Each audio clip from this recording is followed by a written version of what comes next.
Hello, this is Joe Roman of GEI Consultants, also co-chair of the LSPA Regulations Committee, providing this 3-minute update on the DEP Advisory Committee meeting from September 27th, 2018. Ann Lowry presented the Integrated Hazard Mitigation and Climate Adaptation Plan for the Commonwealth. This plan began with Executive Order 569, which was signed in September 2016. The order called for an integrated climate strategy for the Commonwealth to be implemented across multiple agencies. This is considered a first-in-nation climate adaptation and hazard mitigation plan. For more information, visit www.resilientma.com. Tom Potter presented an update on the state vulnerability assessment for contaminated sites. This is focused on potential impacts to contaminated sites from 4 major categories: precipitation, sea level rise, temperature rise, and hurricane storm surges. Boston University also performed work on this under an independent student study, which was GIS-based, and the findings of that study were actually confirmed during some of our large storm events during March 2018. Mass DEP has developed a 2018 vulnerability report, and again, Mass is considered a leader in this work. There was also some good conversation at the meeting, particularly how LSPs might be incorporating some of these considerations into site cleanup and remedial design. There may be some guidance out at that on a later date. Paul Locke provided some updates. DEP has been spending a lot of time on PFAS.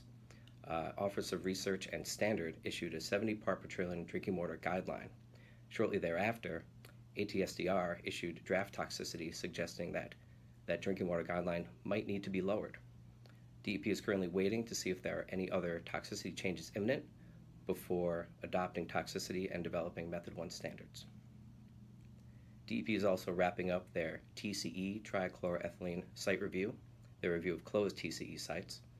They expect to be completed this fall, and they are performing a bit more investigation at a handful of sites across each of the regions. Liz Callahan provided some MCP updates. Here is the latest thinking on the MCP amendment schedule. They're finishing their internal review. They expect about 5 or 6 weeks before that review is completed. Following that review, DEP will issue draft regulations and open the public comment period, which they expect to be about 3 months. Following the public comment period, they will take the comments, review, and issue final amendments, probably another 3 months for that process. So as it stands now, it's looking as if final MCP amendments may be issued by June 2019. DEP is also looking at finalizing the AUL guidance and are meeting in early October to discuss that.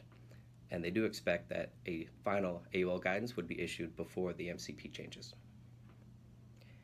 During the MCP amendment review process, DEP is also open to revisiting any guidance as it may be necessary, or also issuing technical updates that might be necessary based on the comments received.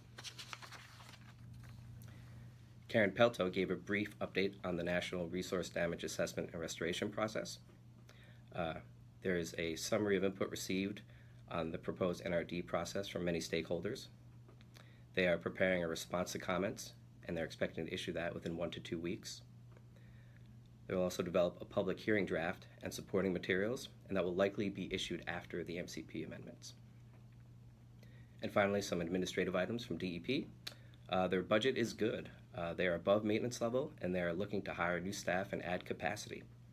Specifically, they are looking for junior staff, so if you know of any candidates, please send them to DEP. There will likely only be 1 more advisory committee meeting this year due to various other activities and the holiday season. They're looking at November 14th for the next meeting. Thank you for your time. The LSPA will provide another update after the next advisory committee meeting. Thank you.